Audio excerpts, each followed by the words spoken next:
যাবজ্জীবন সাজা মানে ৩০ বছর কারাদণ্ড, ক্ষেত্র বিশেষে আমৃত্যু কারাবাস, আপিল বিভাগের রায়। বঙ্গবন্ধু ভাস্কর্য নিয়ে ষড়যন্ত্রের বিরুদ্ধে স্লোগান মুখর ঢাকা, মামুনুল গঙ্গদের গ্রেফতার দাবি। করোনায় আরও ৩১ জনের মৃত্যু, ফেব্রুয়ারির মধ্যেই ভ্যাকসিন পাবে বাংলাদেশ। তৃতীয় সাবমেরিন কেবলে যুক্ত হচ্ছে বাংলাদেশ, ৭০০ কোটি টাকার প্রকল্প একনেক অনুমোদন। বিজয় দিবসের অনুষ্ঠান এবার উন্মুক্ত স্থানে নয়, ঘরোয়া উদযাপনও নিতে হবে অনুমতি।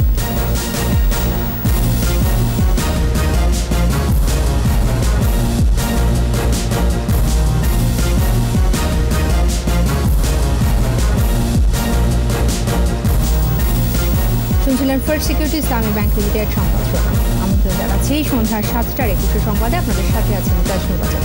২১ টেলিভিশনের সংবাদ একই সাথে সরাসরি দেখতে পাবেন আমাদের ফেসবুক পেজ www.facebook.com/2124 অনলাইনে। সংবাদে আরও থাকছে। বিজয়ের মাস শুরু, মিরপুর বৌদ্ধভূমিতে স্মৃতিফলক উন্মোচন, বঙ্গবন্ধুর মুরাল স্থাপন।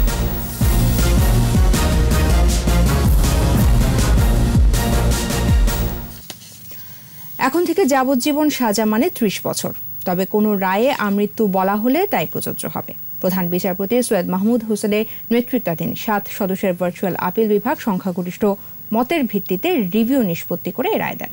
তবে আন্তর্জাতিক অপরাধ ট্রাইব্যুনালের আসামির ক্ষেত্রে এ রায় প্রযোজ্য হবে না। বিস্তারিত শাকির আরজুর রিপোর্টে। সাভারের এক হত্যা মামলায় যাবজ্জীবন কারাদণ্ড মানে আমৃত্যু কারাবাস বলে আপিল বিভাগের মতামত আসে। সেই রায় পুনর্বিবেচনার আবেদন সংখ্যাগরিষ্ঠ মতের ভিত্তিতে নিষ্পত্তি করে সর্বোচ্চ আদালত। সংক্ষিপ্ত রায়ে বলা হয়, প্রাথমিক অর্থে যাবজ্জীবন কারাদণ্ডের মানে হল দণ্ডিত ব্যক্তি তার স্বাভাবিক জীবনের বাকি সময় কারাভোগ করবেন। তবে দণ্ডবিধির ৪৫ এবং ৫৩ ধারার সাথে দণ্ডবিধির ৫৫, ৫৭ ধারা এবং ফৌজদারি কার্যবিধির ৩৫-এর ক মিলিয়ে পড়লে যাবজ্জীবনের সাজা কমে ৩০ বছর কারাদণ্ডের সমতুল্য হয়। যে যাবজ্জীবন মানে হচ্ছে আমৃত্যু, আগে যে রায়টা ছিল এখন বলতে তা না। আজকের এই জাজমেন্টের পরবর্তীতে এটা পরিষ্কার হয়ে গেল যে যাদের শুধুমাত্র যাবজ্জীবন লেখা আছে তারা ৩০ বছরের সুবিধাটা পাবেন, কিন্তু যাদের আমৃত্যুর আদেশ থাকবে তাদের কিন্তু আমৃত্যু থাকতে হবে। তবে আন্তর্জাতিক অপরাধ ট্রাইব্যুনাল অথবা ১৯৭৩ সালের আন্তর্জাতিক অপরাধ ট্রাইব্যুনাল আইনে গঠিত ট্রাইব্যুনাল যখন কোনো আসামিকে আমৃত্যু কারাদণ্ড দেয়, তিনি কার্যবিধির ৩৫-এর ক ধারার রেয়াতি সুবিধা পাবেন না। বা আমাদের যদি আমাদের দেশে প্রচলিত যে সাধারণ আদালতগুলো আছে তারাও যদি কোনো মামলায় আমৃত্যু দিয়ে থাকে তো সেটা আমৃত্যুই হবে। আসামি পক্ষের আইনজীবী খন্দকার মাহবুব হোসেন বলেন, কারাগারে অক্ষম হয়ে গেলে মুক্তির যে বিধান রয়েছে, এ রায়ের পর কারো যখন আমৃত্যু সাজা হবে তখন সরকারের সেই ক্ষমতাও থাকবে না। একটি লোক যখন অথর্ব হয়ে যাবে, বৃদ্ধ হয়ে যাবে, চলাফেরায় অক্ষম হয়ে যাবে, সেক্ষেত্রে বর্তমানে যে বিধান রয়েছে সরকার তাকে মুক্তি দিতে পারে, কিন্তু এই রায়ের পরে যেখানে আমৃত্যু হবে সেখানে সরকারের সেই ক্ষমতাও থাকবে না। রায়ে সন্তুষ্ট হলেও আবারও রিভিউ করার কথা জানান আসামি পক্ষের আইনজীবী। প্রয়োজন বোধে আবার পুনর্বিবেচনার জন্য আমরা সেকেন্ড রিভিউ করতে পারি। বর্তমানে ৫,০৫২ জন যাবজ্জীবন সাজাপ্রাপ্ত আসামি কারাগারে রয়েছেন। শাকির আরজু, ২১ টেলিভিশন, ঢাকা। জাতির পিতা বঙ্গবন্ধু শেখ মুজিবুর রহমানের ভাস্কর্য নির্মাণের বিরোধিতাকারীরা দেশ ও স্বাধীনতার শত্রু। এরা মুক্তিযুদ্ধ বিরোধী শক্তি। এদের দ্রুত গ্রেফতার করে শাস্তির আওতায় আনতে হবে। বিকেলে রাজধানীর শাহবাগ থেকে ইঞ্জিনিয়ার্স ইনস্টিটিউশন পর্যন্ত সাম্প্রদায়িক অপশক্তির বিরুদ্ধে আয়োজিত ৭টি সংগঠনের মানববন্ধন ও বিক্ষোভ সমাবেশ থেকে এ দাবি জানানো হয়। মফিউর রহমানের রিপোর্ট। বঙ্গবন্ধু শেখ মুজিবুর রহমানের ভাস্কর্য নিয়ে নেতিবাচক কথা বলছে একটি মহল, আর ভাস্কর্য নির্মাণ করলে তা ভেঙে ফেলার হুমকি দেয় তারা। এরই প্রতিবাদে দেশের সামাজিক, সাংস্কৃতিক, রাজনৈতিক ৭টি সংগঠন মানববন্ধন ও বিক্ষোভ সমাবেশ করে। মঙ্গলবার বিকেল ৩টা শাহবাগ মোড় একটি মানববন্ধন লম্বা হতে হতে রমনা ইঞ্জিনিয়ার্স ইনস্টিটিউশনে গিয়ে মিশেছে। আছে সম্মিলিত সাংস্কৃতিক জোট, ঘাতক দালাল নির্মূল কমিটি, হিন্দু বৌদ্ধ খ্রিস্টান ঐক্য পরিষদ, সম্প্রীতি বাংলাদেশ, নৃত্যশিল্পীবৃন্দ, আওয়ামী লীগের সহযোগী সংগঠন সহ বেশ কয়েকটি রাজনৈতিক দল। নানা কণ্ঠ, নানা বক্তব্য, অথচ দাবি এক, স্বাধীন দেশে বঙ্গবন্ধুর ভাস্কর্য যে কোনো মূল্যেই বানাতে হবে, প্রতিরোধ করতে হবে সাম্প্রদায়িক অপশক্তিকে। একটি অশুভ মহল বঙ্গবন্ধুর ভাস্কর্য নির্মাণের বিরোধিতা করছে এবং অধ্যত্বপূর্ণ বক্তব্য দিয়েছে এটি যদি নির্মিত হয় তাহলে ভেঙে বুড়িগঙ্গায় ফেলে দেওয়া হবে। নানান পরিকল্পিত উপায় তারা একটা অরাজকতা সৃষ্টি করার চেষ্টা করছে এবং সেই অরাজকতা সৃষ্টি করে তারা আরেকটি ধ্বংসলীলা চালিয়ে বাংলাদেশকে পেছন দিকে নিয়ে যেতে চাইছে। বাংলার মাটিতে এই স্বাধীনতা বিরোধী শক্তির কোনো জায়গা হবে না। মুজিব বর্ষে আমরা বঙ্গবন্ধুর জন্মশতবার্ষিকী যেখানে পালন করছি, সেখানে বঙ্গবন্ধুর ভাস্কর্য ছুঁড়ে ফেলার ঔদ্ধত্য দেখায়, এটা তো বাংলাদেশকে অস্বীকার করার সামিল। ৩০ লক্ষ মানুষ জীবন দিয়ে দেশটার মুক্তিযুদ্ধের চেতনা সমুন্নত রাখবে, ধর্মনিরপেক্ষতা সমুন্নত রাখবে, গণতন্ত্র সমুন্নত রাখবে এবং কোনো ধরনের ধর্মীয় রাষ্ট্র স্থাপন করতে আমরা দেব না। গ্রেপ্তার করতে হবে ধৃষ্টতা প্রদর্শনকারীদের। স্বাধীনতার এত বছরেও প্রতি উপজেলায় বঙ্গবন্ধুর ভাস্কর্য বানাতে না পারা জাতির জন্য লজ্জার। জাতির পিতা বঙ্গবন্ধু শেখ মুজিবুর রহমান একটি আদর্শ, একটি দর্শন এবং একটি চেতনা নিয়ে জাতির পিতা বঙ্গবন্ধু এই বাংলাদেশকে প্রতিষ্ঠা করেছিলেন। দুশ্চরিত্র ব্যাখ্যাদানদারীকে চিহ্নিত করে আসুন আমরা মুক্তিযুদ্ধের বাংলাদেশটাকে তৈরি করি, বিনির্মাণ করি, বঙ্গবন্ধুর বাংলাদেশটাকে বিনির্মাণ করি। ওরা হচ্ছে ধর্ম নিয়ে ব্যবসা করছে, ওরা ধর্ম নিয়ে ছল চাতুরি করছে। আমরা এই ছল চাতুরি হতে দেব না, দেব না, দেব না। যে জাতির পিতার বিরুদ্ধে যদি কোনো কটূক্তি করা হয়, কোনো অসম্মান প্রদর্শন করা হয়, তার বিরুদ্ধে আইনানুগ ব্যবস্থা নেওয়ার। ভাস্কর্য আছে অনেক মুসলিম দেশে, কিন্তু বিরোধিতাকারীরা সেগুলো কি দেখতে পায় না? এমন কথাই উঠে আসে প্রতিবাদ সমাবেশ থেকে। একত্রিত হয়ে এদেরকে প্রতিহত করি। আমি বলতে পারি আপনাদের সকলের কণ্ঠস্বরে এক হয়ে, সম্মিলিত কণ্ঠস্বরের একটা অনুরণন হয়ে আমি বলতে পারি যে এ দেশে রাজাকার, আলবদর, আলশামস এদের কোনো অবস্থান থাকবে না। পরে প্রতিবাদ কর্মসূচি রূপ নেয় বিক্ষোভ সমাবেশে। মুষ্টিবদ্ধ সব হাত, প্রতিবাদী সব পা গিয়ে মেশে শিখা চিরন্তনে, শ্রদ্ধা জানায় বাঙালির শ্রেষ্ঠ সন্তানদের। মফিউর রহমান, একুশে টেলিভিশন, ঢাকা। কোভিড-19 দেশে 24 ঘন্টায় আরও 31 জনের মৃত্যু হয়েছে। শনাক্ত হয়েছে 2293 জন। একদিনে সুস্থ হয়েছে 2500-এর বেশি। স্বাস্থ্য অধিদপ্তরের দেওয়া তথ্য অনুযায়ী 118টি ল্যাবে করোনা পরীক্ষা হয়েছে 15,501 জনের। 24 ঘন্টায় শনাক্তের হার 14.79%। এ পর্যন্ত শনাক্তের হার 16.76%। এ পর্যন্ত কোভিড-19 মারা গেছে 6,675 জন। মৃত্যুর হার 1.43%। সুস্থতার হার 82.02%। করোনায় এ পর্যন্ত পুরুষ মারা গেছেন 5,116 জন ও নারী 1,559 জন। আগামী ফেব্রুয়ারি মাসের মধ্যে করোনার ভ্যাকসিন পাওয়ার বিষয়ে আশা দেখালেন স্বাস্থ্য সচিব আব্দুল মান্নান। তবে ভ্যাকসিন না পাওয়া পর্যন্ত সবাইকে কঠোরভাবে স্বাস্থ্যবিধি মানার পরামর্শ দিলেন তিনি। রাজধানীতে এক অনুষ্ঠানে ফ্রন্টলাইনারদের পাশাপাশি গণমাধ্যম কর্মীদেরও অগ্রাধিকার ভিত্তিতে ভ্যাকসিন দেওয়ার কথা জানান সচিব। বিস্তারিত জানাচ্ছেন স্মৃতি মণ্ডল। মহামারীর দ্বিতীয় ঢেউয়ের মাঝে আশা দেখাচ্ছে ভ্যাকসিন। এরই মাঝে বেশ কয়েকটি উদ্যোগ সফলতার মুখ দেখেছে। ভ্যাকসিন আসলে বাংলাদেশ কবে পাবে এই প্রশ্নটিও আসছে ঘুরে ফিরে। বাংলাদেশ শিল্পকলা একাডেমিতে বিশ্ব এইডস দিবসের আলোচনায় অংশ নিয়ে এ প্রশ্নের উত্তরটা দিলেন স্বাস্থ্য সচিব। আশার কথা শোনানোর পাশাপাশি স্বাস্থ্যবিধি মানার ক্ষেত্রে যাতে কোনো শৈথিল্য না আসে সে বিষয়ে সবসময় সচেতন থাকারও তাগিদ দেন তিনি। গণমাধ্যম কর্মীরা ভ্যাকসিন পাওয়ার ক্ষেত্রে অগ্রাধিকার পাবে বলেও জানান সচিব। আশা করছি ফেব্রুয়ারি মাসের মধ্যে আমরা ভ্যাকসিন পেয়ে যাব, বা আরও সম্ভব আগে সম্ভব হলে আগেই পাবো হয়তোবা। কিন্তু এর আগে পর্যন্ত আমাদের বাঁচার, আমাদের সংক্রমণ ঠেকানোর একমাত্র পথ হলো মাস্ক পরে রাখা। এইডস দিবসের এই আলোচনায় অংশ নেন স্বাস্থ্য অধিদপ্তরের মহাপরিচালক। এইচআইভি ভাইরাসের সংক্রমণ যাতে না ছড়ায় সেজন্য পরীক্ষা করানোর তাগিদ দেন তিনি। এইচআইভির পরীক্ষাগুলো আমরা যেন সঠিকভাবে করি, এবং সঠিকভাবে করলে আমরা সার্জারি সম্পৃক্ত যতগুলো ব্যাপার আছে, যেখানে এইচআইভি সংক্রমণের অনেক আশঙ্কা আছে, যে কোনো সূচ ফুটে যেতে পারে, কেটে যেতে পারে, ইনজেকশন দেওয়ার সময় হতে পারে, রক্ত পরিসঞ্চালনের ক্ষেত্রে হতে পারে, জেনারেল সার্জারি, অর্থোপেডিক, সিওলজি, যত ধরনের সার্জিক্যাল ইন্টারভেনশন আছে সেটার প্রত্যেকটাতে এখানে সংক্রমণের সম্ভাবনা আছে। বাংলাদেশে এইডসের বর্তমান চিত্র তুলে ধরে এইচআইভি ভাইরাস প্রতিরোধে সচেতনতা বাড়ানোর তাগিদ দেন অন্য বক্তারা। আরো যদি ভালোভাবে কাজ করেন তাহলে এটা আমরা আরো কমিয়ে নিয়ে আসতে পারবো। স্মৃতিমণ্ডল, একুশে টেলিভিশন, ঢাকা।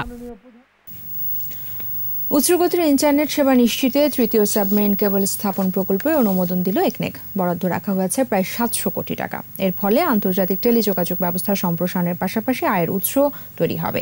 এদিন সব মিলিয়ে 3 মন্ত্রণালয়ের 4 প্রকল্পে 2115 কোটি 20 লাখ টাকা অনুমোদন দেওয়া হয়েছে। বিস্তারিত জানাচ্ছেন আকবর হোসেন সুমন।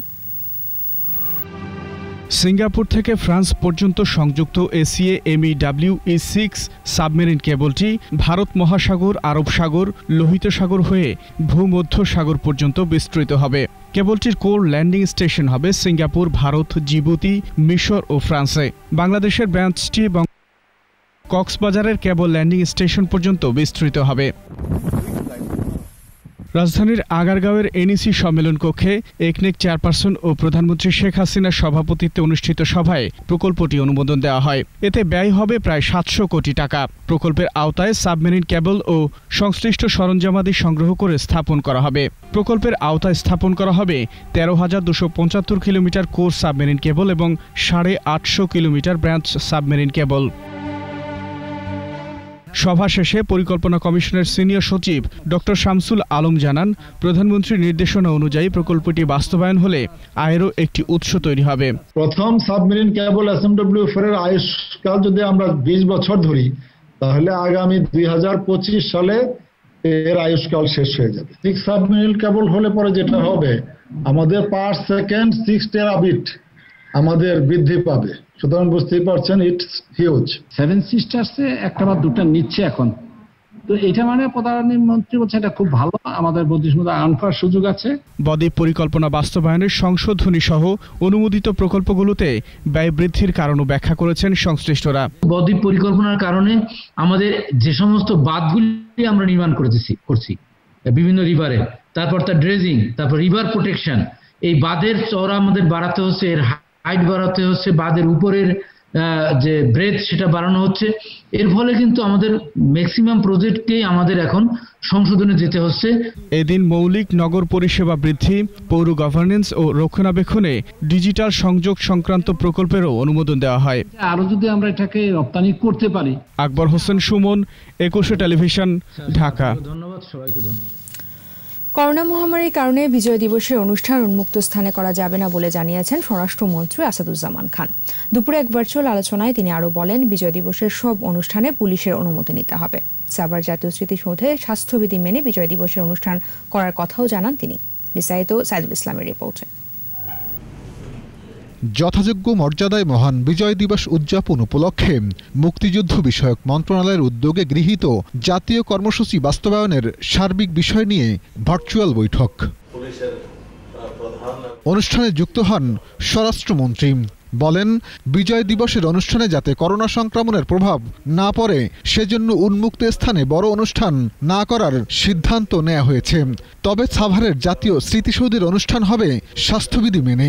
অনেক কিছুই ছিল আমরা করার, কিন্তু আমরা সেগুলো সবই এই কোভিড-19 জন্য আমরা এগুলো এনে সেটা আমরা করবো, আমরা সেই জন্যই আজকে বসছি। তবে ঘরোয়া অনুষ্ঠানের অনুমতি আছে জানিয়ে স্বরাষ্ট্রমন্ত্রী বলেন, অনুষ্ঠানের অতিথিদের বিস্তারিত তথ্যসহ জানিয়ে পুলিশের অনুমতি নিতে হবে।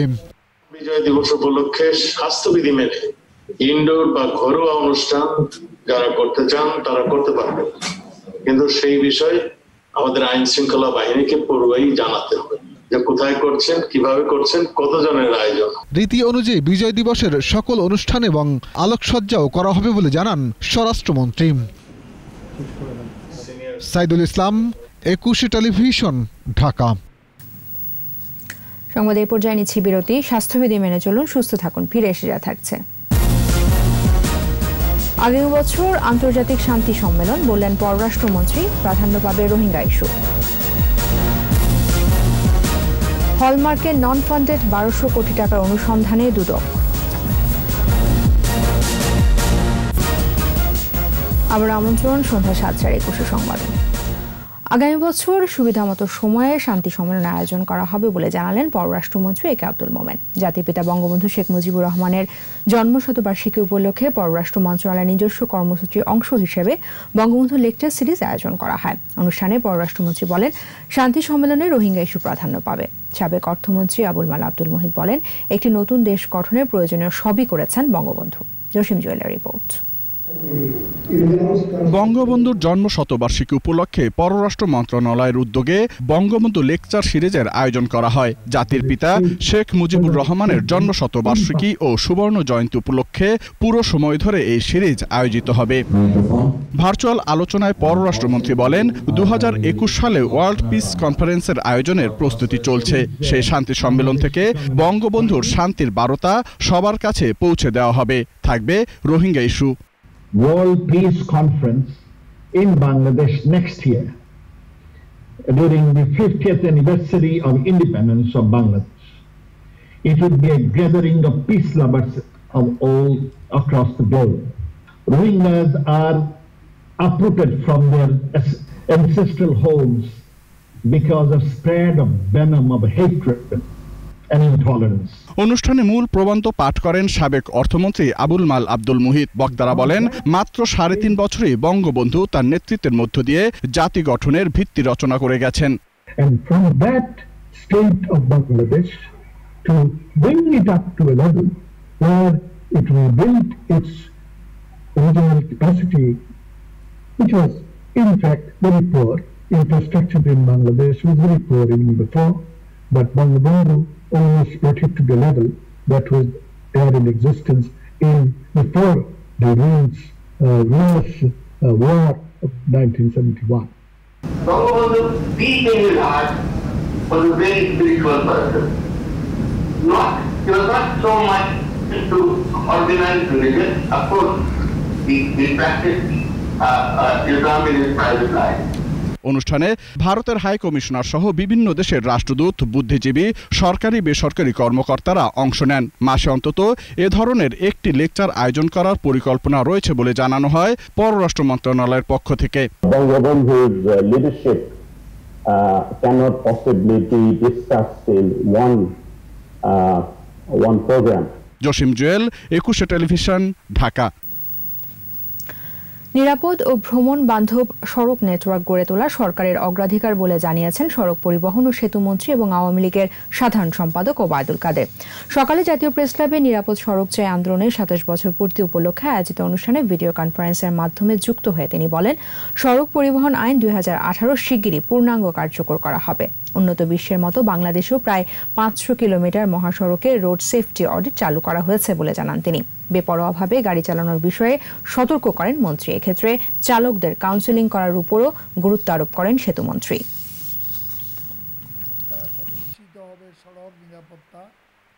সড়ক নেটওয়ার্ক যথেষ্ট বিস্তৃতি ঘটিয়েছি, কিন্তু কোনো অবকাঠামো নির্মাণের এত যে সাফল্য, এই সাফল্য আমি মনে করি ম্লান হয়ে যাবে যদি আমরা মানুষকে সড়কে নিরাপত্তা দিতে না পারি।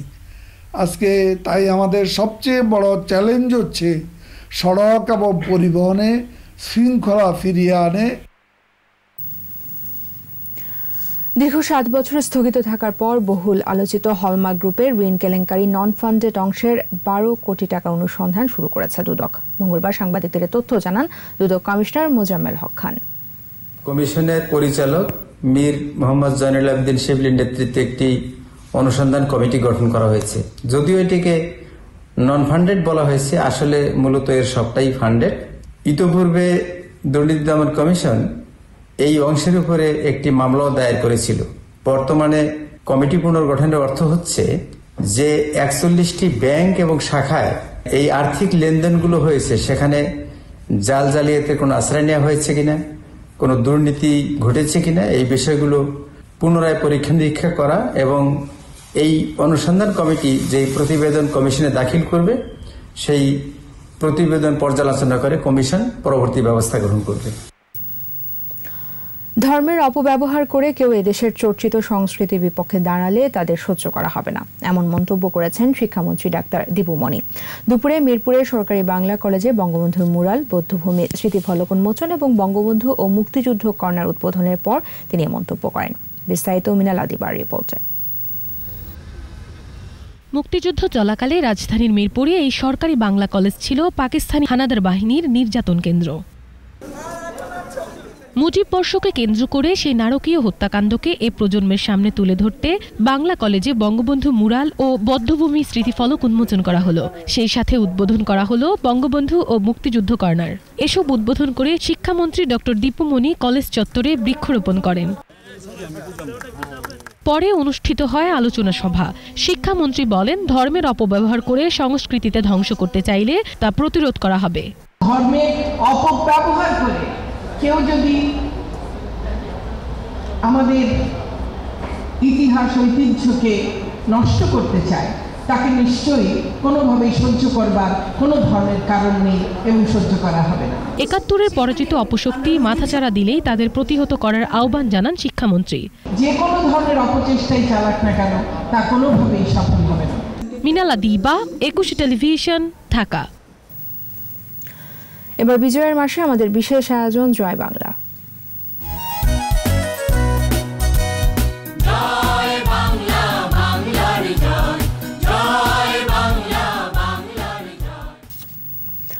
শুরু হলো বিজয়ের মাস। স্বাধীনতার সুবর্ণ জয়ন্তীর মুখে দাঁড়িয়ে বাঙালি উদযাপন করছে বিজয়ের ৪৯ বছর। মূলত ৭১ ডিসেম্বরে স্পষ্ট হয়ে যায় সবকিছু। বিজয়ের মধ্য দিয়ে বাঙালির মুক্তি সংগ্রামের পরিণতি লাল সবুজের বাংলাদেশের অভ্যুদয়। বাকিটা জানাচ্ছেন আকবর হোসেন সুমন। ব্রিটিশ শাসন তো বটেই, পাকিস্তান রাষ্ট্রের জন্ম থেকেই বঞ্চনার ইতিহাস। সেই থেকেই শুরু বাঙালির মুক্তির সংগ্রাম। দীর্ঘ বঞ্চনায় দেয়ালে পিঠ ঠেকা বাঙালিকে মুক্তির দিশা দেন বঙ্গবন্ধু শেখ মুজিবুর রহমান। দিনের পর দিন মিছিল, স্লোগান আর নানা দাবি গিয়ে ঠেকে মুক্তির দাবিতে, স্বাধীনতার দাবিতে।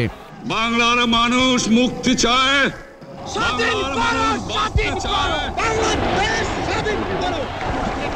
আমরা দেশের মানুষের অধিকার চাই। রেসকোর্সে ৭ই মার্চ আসে ঘোষণা, প্রস্তুত হয় বাঙালি। ৭ কোটি মানুষকে তাবা রাখতে পারবো না। ২৫ মার্চ কাল রাতের পর বাঙালির মুক্তিযুদ্ধ।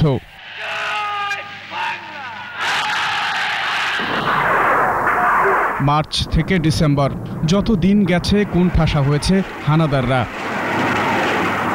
বাঙালির স্বাধীনতার লড়াইকে আড়াল করতে বেতারে ইয়াহিয়া খান ঘোষণা দেন, পাক ভারত যুদ্ধ শুরু হয়েছে।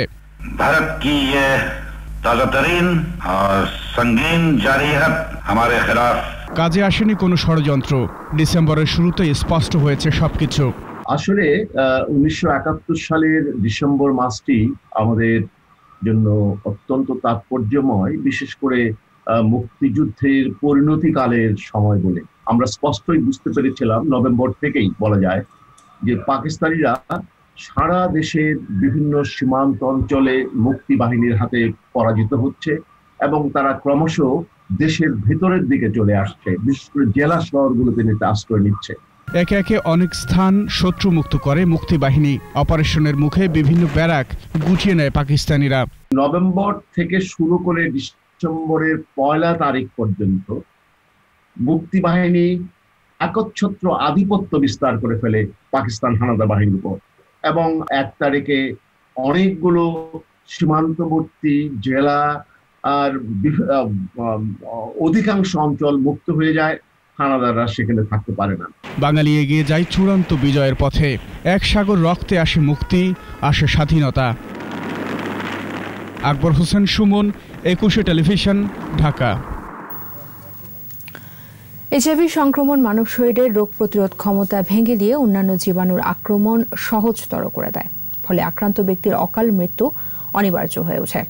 বিশ্বে এখন এইডস আক্রান্ত রোগী আছে ৩,৮০,০০,০০০। বাংলাদেশের সংখ্যা ৭,৩৭৪ জন। চিকিৎসকরা বলছেন, সঠিক সময়ে যথাযথ চিকিৎসা নিলে এইচআইভি আক্রান্ত ব্যক্তিও সাধারণ মানুষের মতো জীবনযাপন করতে পারবে। মফিউর রহমানের রিপোর্ট। মরণব্যাধি এইচআইভি এইডস আক্রান্ত ব্যক্তির অনিবার্য পরিণতি অকাল মৃত্যু। 1981 সালে মার্কিন যুক্তরাষ্ট্রে লস অ্যাঞ্জেলসে প্রথম HIV বা এইডস রোগী শনাক্ত হয়। এরপর সারা বিশ্বে এই রোগে মারা গেছে 6,90,000-এরও বেশি মানুষ। বাংলাদেশে প্রথম এই রোগী শনাক্ত হয় 1989 সালে। এখন পর্যন্ত আক্রান্ত হয়েছে 7,374 জন। এর মধ্যে মৃত্যু হয়েছে 1,242 জনের। বাংলাদেশে সবচেয়ে বেশি এইডস আক্রান্ত রোগী পাওয়া গেছে ঢাকা জেলায়, এরপরই চট্টগ্রামের অবস্থান। দেশে 23টি জেলায় 28টি হাসপাতালে বিনামূল্যে HIV পরীক্ষা করা হয়। চিকিৎসাও দেওয়া হচ্ছে বিনামূল্যে। HIV আক্রান্ত যুবক মোহাম্মদ সাইফুল ইসলাম একটি বেসরকারি সংস্থায় কাজ করেন। তিনি জানিয়েছেন তার জীবনের গল্প। তো আমি বলে দিচ্ছি পরিবারে যে আমি HIV পজিটিভ। অনেক কাউন্সিলিং করার পর ওরা বুঝতে পারলো, এখন ওরা খুবই পজিটিভ আমার ব্যাপারে। তো ওরা জানার পর একটু কষ্ট পেয়েছে প্রথমে, আমার মা আমার বোন ওরা একটু কষ্ট পেয়েছে। তো এখন ওরা সবাই করে আর কি, সবসময় খেয়াল রাখে। চিকিৎসকরা বলছেন HIV সম্পূর্ণ ভালো হয় না, তবে নিয়মিত চিকিৎসায় সুস্থ স্বাভাবিক জীবনযাপন সম্ভব। যেহেতু সম্পূর্ণভাবে সে মুক্ত হবে না, তাকে চিকিৎসা চালিয়ে যেতে হবে এবং সেই জায়গাটাই কিন্তু সরকার দায়িত্ব নিয়েছে তাকে বিনামূল্যে এই চিকিৎসাটা চালিয়ে যাওয়ার। এইডস রোগের বিস্তার প্রক্রিয়া সম্পর্কে জানালেন বিশেষজ্ঞরা।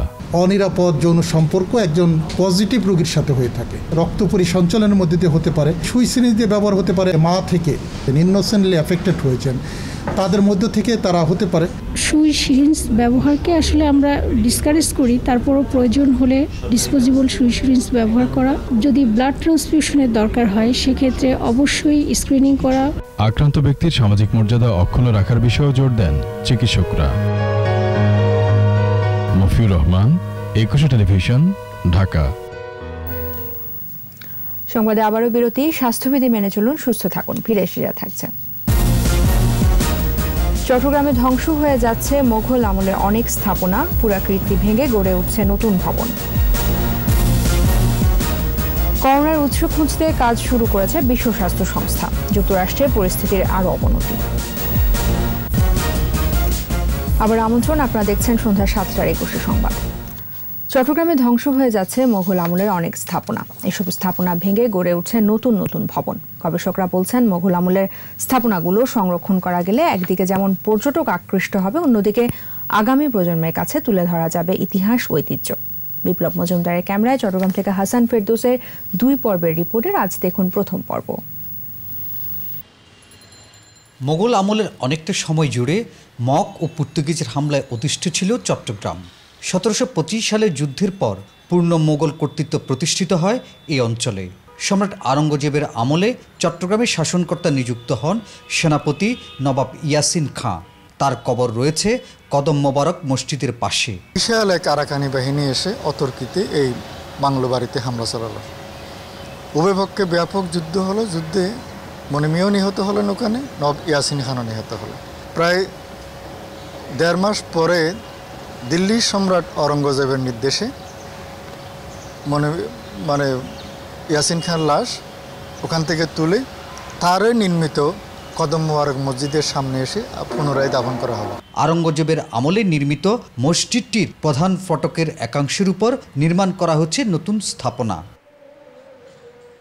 মোগল স্থাপনাগুলোকে পুরকীর্তি ঘোষণা দিয়ে তার সংরক্ষণের দাবি বিশিষ্ট ব্যক্তিদের।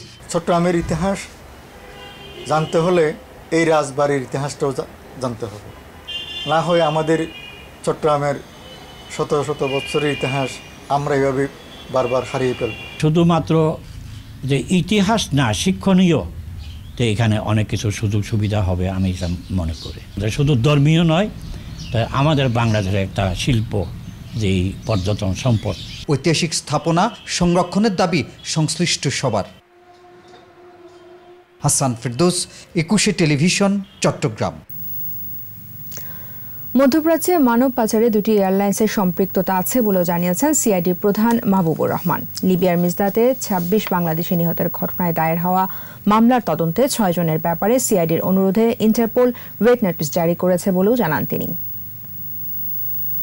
ইনভেস্টিগেশন পর্যায়ে আমরা দেখেছি তাদের ইনভলভমেন্ট পেয়েছি, এবং তাদের অনেক এভিডেন্স আসার পরেই আমরা তখন রিকোয়েস্ট করেছি। এবং আপনারা জানেন ইন্টারপোলকে রিকোয়েস্ট করলেই ইন্টারপোল কোনো নোটিশ হোস্ট করে না, তাদের একটা প্রসিজিওর আছে, সেট প্রসিজিওর আছে, এবং এই লিগালি এগুলো খুব এক্সস্টিভ প্রসিজিওর। আমরা ওই সবগুলো প্রসিজিওর আমরা এবং সব ক্রাইটেরিয়া ফুলফিল করার পরেই ইন্টারপোল এগুলো হোস্ট করেছে। এবার সোশ্যাল ইসলামী ব্যাংক লিমিটেড বাণিজ্য সংবাদ।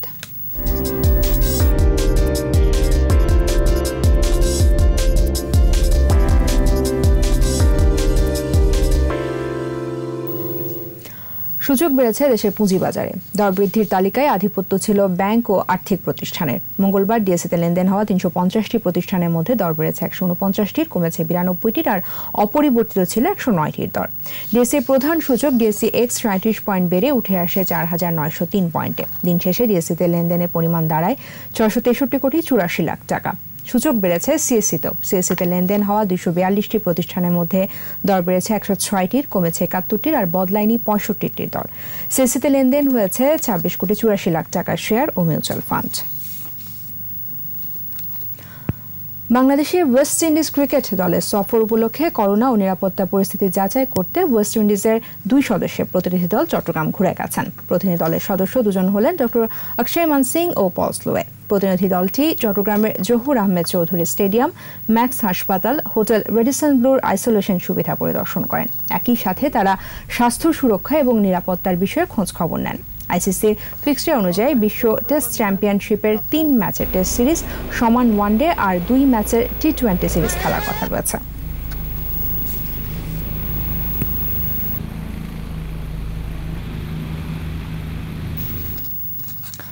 উয়েফা চ্যাম্পিয়ন্স লিগে রাতে মাঠে নামছে রিয়াল মাদ্রিদ সহ একাধিক বড় দল। শাখতার দানেস্কের বিপক্ষে লড়বে স্প্যানিশ জায়ান্ট রিয়াল। ম্যাচটি শুরু হবে বাংলাদেশ সময় রাত ১১:৫৫। দিনের অন্য ম্যাচে বায়ার্ন মিউনিখের মুখোমুখি হবে অ্যাটলেটিকো মাদ্রিদ। এছাড়া আয়াক্সের বিপক্ষে লিভারপুল এবং মনচেনগ্লাডবাখ মাঠে নামবে ইন্টার মিলানের বিপক্ষে। আরও জানাচ্ছেন সৌরভ ইমাম। দ্বিতীয় রাউন্ডে ওঠার মিশনে শাখতারের বিপক্ষে ফেভারিট হিসেবেই মাঠে নামছে রিয়াল মাদ্রিদ। গ্রুপে ৭ পয়েন্ট নিয়ে রিয়ালের অবস্থান দ্বিতীয়। শাখতারকে হারালেই নকআউট পর্ব নিশ্চিত হবে জিদানের শিষ্যদের। শক্তিতে স্প্যানিশ জায়ান্টের তুলনায় পিছিয়ে থাকলেও জয়ে চোখ শাখতার দানেস্কের। এদিকে আরেক স্প্যানিশ ক্লাব অ্যাটলেটিকো মাদ্রিদের সামনে জার্মান শীর্ষ ক্লাব বায়ার্ন মিউনিখ। বায়ার্ন আগে থেকেই নিরাপদ অবস্থানে, তবে দ্বিতীয় রাউন্ডে ওঠার জন্য এই ম্যাচ অ্যাটলেটিকোর জন্য গুরুত্বপূর্ণ। এখানে সমীকরণটা অত সহজ নয়। একদিকে বায়ার্ন মিউনিখকে হারাতে হবে অ্যাটলেটিকোকে, অন্যদিকে গ্রুপের আরেক দল লোকোমোটিভকে হারতে হবে সালসবুর্গের কাছে, তবেই নকআউটের টিকিট পাবে অ্যাটলেটিকো। অন্যদিকে দ্বিতীয় রাউন্ডে ওঠা ম্যান সিটি পোর্তোর বিপক্ষে অনেকটা নির্ভার, তবে সিরিয়াস পর্তুগিজরা। সিটির সঙ্গে ড্র করলেই দ্বিতীয় রাউন্ডে নিশ্চিত হবে তাদের, তবে ড্র নয়, পূর্ণ পয়েন্ট নিয়েই মাঠ ছাড়তে চায় পোর্তো। আয়াক্সের বিপক্ষে শক্তিতে এগিয়ে থাকা লিভারপুল জয়ের ব্যাপারে আত্মবিশ্বাসী। ডাচদের বিপক্ষে শুধু ড্র করলেই নকআউট পর্ব নিশ্চিত করবে অল রেডরা। পূর্ণ পয়েন্ট পেতেই মরিয়া ডাচ টিম, তবে ছাড় দিতে নারাজ আয়াক্স শিবিরও। সৌরভ ইমাম, ২১ টেলিভিশন। সদ্যপ্রয়াত football legend Argentine great Diego ম্যারাডোনার কিছু খেলার সামগ্রী নিলামে উঠাচ্ছে একটি নিলামকারী প্রতিষ্ঠান। শুক্রবার যুক্তরাষ্ট্রের লস অ্যাঞ্জেলেসে নিলামের আয়োজন করে জুলিয়ান্স অকশন নামের একটি প্রতিষ্ঠান। নিলামে ম্যারাডোনার ম্যাচ বল, জার্সি সহ ব্যবহৃত কিছু সামগ্রী স্থান পাবে। আয়োজকদের প্রত্যাশা এই বিশ্বসেরা ফুটবলারের স্মৃতি সামগ্রীগুলো বেশ চড়া দামে বিক্রি হবে। এরই মধ্যে ম্যারাডোনা ভক্তদের মাঝে এই আয়োজন বেশ সাড়া ফেলেছে। গত সপ্তাহে আর্জেন্টিনায় হৃদযন্ত্রের বন্ধ হয়ে মারা যান ম্যারাডোনা। এরই মধ্যে তার মৃত্যু নিয়ে তদন্ত করছে আর্জেন্টাইন সরকার।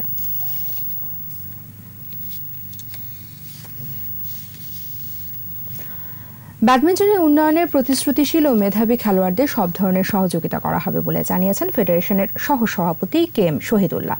রাজধানীর একটি হোটেলে ২ জাতীয় খেলোয়াড়ের প্রমোশনাল অনুষ্ঠানে তিনি কথা বলেন।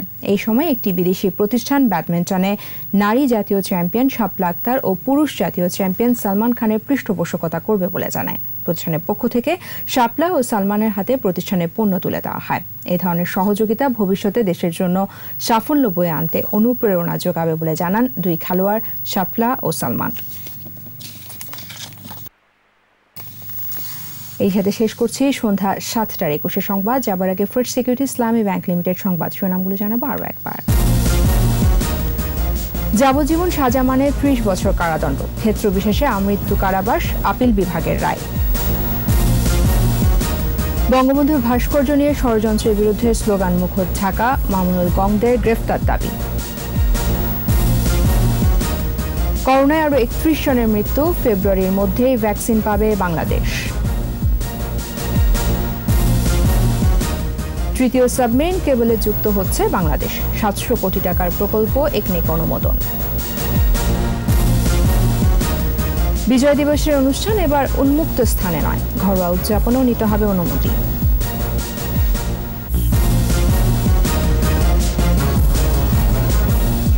একুশে টেলিভিশনের সর্বশেষ খবর জানতে ডায়াল করুন 2051 নম্বরে, ভিজিট করুন ekushe-tv.com এই ওয়েবসাইটে। ফেসবুকে লগ ইন করতে পারেন facebook.com/ekushe24 অনলাইন। আমাদের পরের সংবাদ রাত ৯টায় দেখার আমন্ত্রণ রইল।